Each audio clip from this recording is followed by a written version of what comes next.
I agree. Yeah. That's what I say about Trump. I say we get a couple anteaters up here anyway, just to see how they do. I hear they're putting eggs inside of Venezuelans that they catch. That's what ICE is doing. ICE That's deployed why the the price of xenomorph. eggs is so high. They're using chicken eggs? Yeah. ICE just lets a face hugger into the ghetto or whatever. Yeah. That's all it does. It's born, it attaches itself to one Venezuelan, and then it dies. No, it eats its way out of the Venezuelan, the small chicken. That's where, that'd be they come from. It would kind of suck.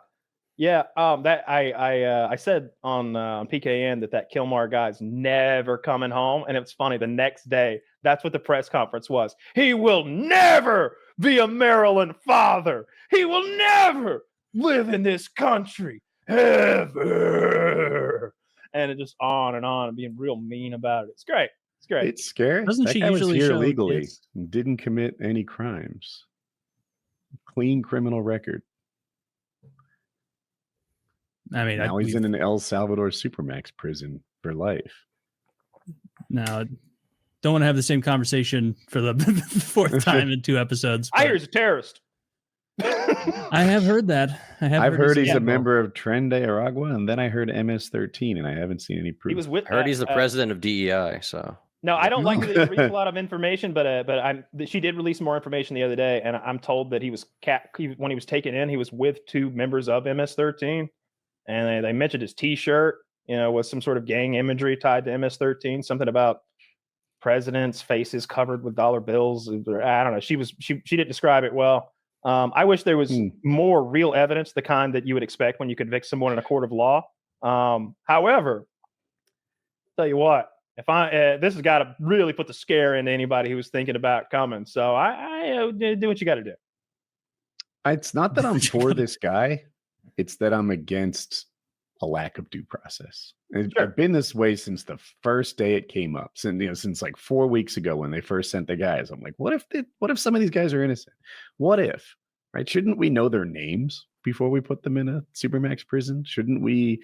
And I just feel smarter about it every day. Like we don't know anything about these guys. Whether it's the gay hairdresser, the autism guy, the Maryland father who was here legally. Every time it's like I hate referring to him as the Maryland father because, that may be true, but another thing that's true is he is a citizen of the country of El Salvador. That is where he is. But he moved away from there, and now he lives here legally, and they deported him for no crime. When you say he's here legally, what you mean is a judge put a stop on the deportation order so he couldn't be removed, right? They granted him asylum status. Like he came here, he applied for asylum, it was granted to him. And that's why he was legal. Mm-hmm. And then they put him in a El Salvador Supermax prison for what? And he might turn out to be an ugly guy, but there should be a trial. We should know what he did and why he's there. Never mind. You see her? Now, is that confirmed? Oh, yeah. I've seen the press conferences. Bring Kilmar home. Look, I'm with you. I wish that there was more evidence shown, but I'm also of the mindset that he's probably a bad guy. And he's probably a bad guy. He's pretty brown. What else do you need to know? No, it was great. Like that Democratic representative he went down there to El Salvador and spoke with their vice president. Well, no, I'm talking about this other thing. This is the next thing I'm talking about introducing. I know what you're talking about. Yeah. He went down there and they wouldn't let him go to the prison and see Kilmar. But then a conservative representative went down today and they let him into the prison to look around and do whatever he wanted. Make a little video. Whatever. A little propaganda piece, whatever. But it makes sense, right? Like a thumbnail where he's soy facing at all of the MS-13 guys with their head shaved. I bring a water pistol full of Kool-Aid. You miss it, huh? That's sugar. Yeah. No, that's what we would do to terrorize wasps. Give them a little taste of sugar. That's what I'm saying. Treat illegals like wasps. Illegals. So now we have to bring. So now we're going to bring him back. Anyway, yeah. And now he's going to citizens. I hope he has some due process for when he puts citizens in El Salvador supermax prisons. First it's illegal people, then it's legal people, then it's the citizens. Well, citizens. Well, he said it would be. Yeah, don't like that. He did say he's definitely looking at how to send the homegrowns, as he calls them. What are you talking about? He did not say that, did he? Yeah, the home. Yes. Oh, yeah.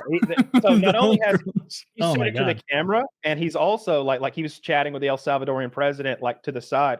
They made it sound like a hot mic. He's not trying to be sneaky. I mean, they lower their voices but he's not like, you need to build 8 more of those prisons for the homegrowns. He's like, you need to build like 8 more of those, for the homegrowns. And the president of El Salvador is like, oh yes, 8.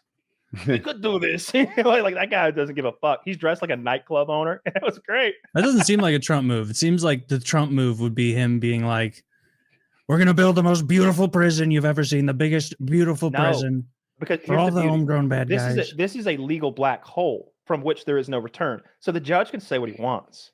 Like the Supreme Court can say what they want. The only person who has jurisdiction over that El Salvadorian black hole is the president of El Salvador, who's on the take from Donald Trump. So Donald Trump is the only person who has sway over the black hole in El Salvador. So what? What are they going to do to him? What can they do? Trump they're pretends going to hold him in couldn't contempt. get him back if he wanted him.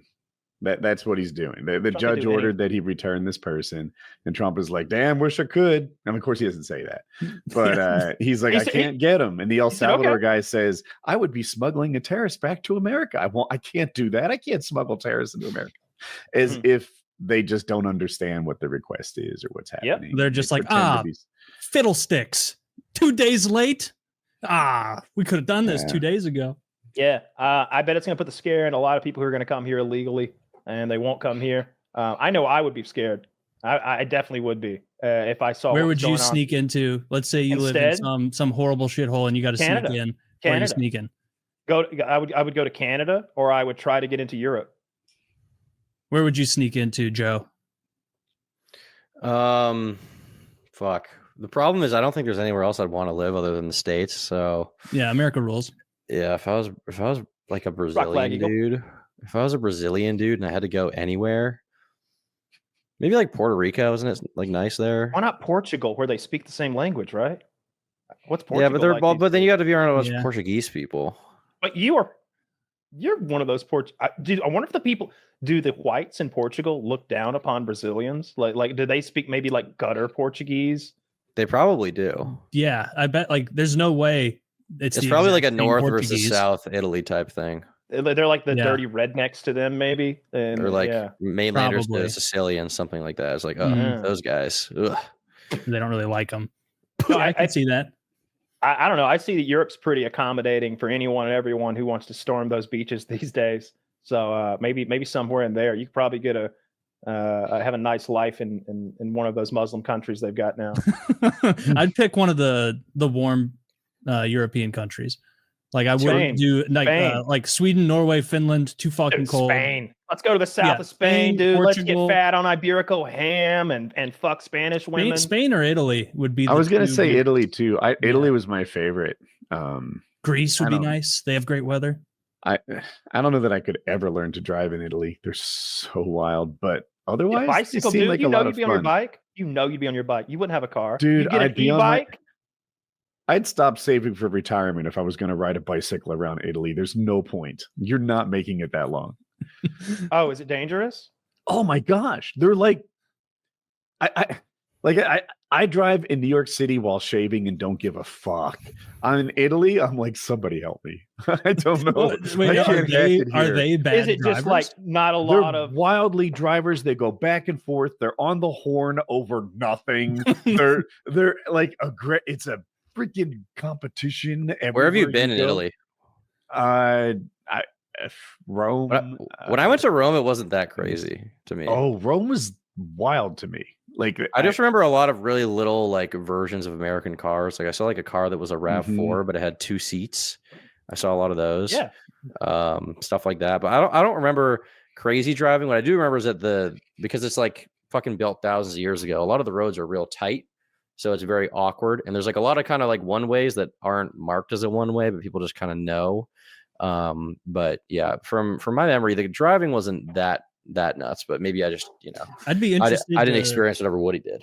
I'd be interested to see like the per capita honk rate of different European countries, because I imagine Italians and Greeks would be like laying on the horn, more emotional drivers. And I feel like places like Germany, maybe Belgium, they'd be more reserved, where they would also privately like in their heads. I don't know why they would be so loud though in Italy, because they're not really doing anything. Like they're like really honking the horn on the way to get like a crepe or something. Like everything's so slow.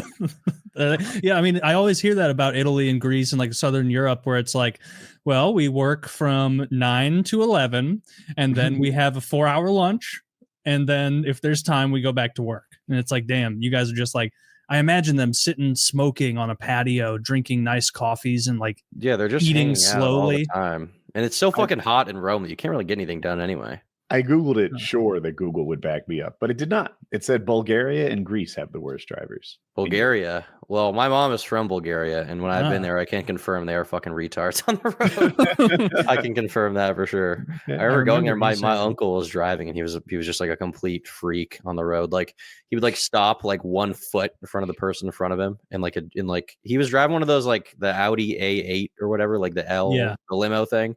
And it's like a big car, and he would like stop like 10 feet in front of the car in front of him going like 40. It was crazy.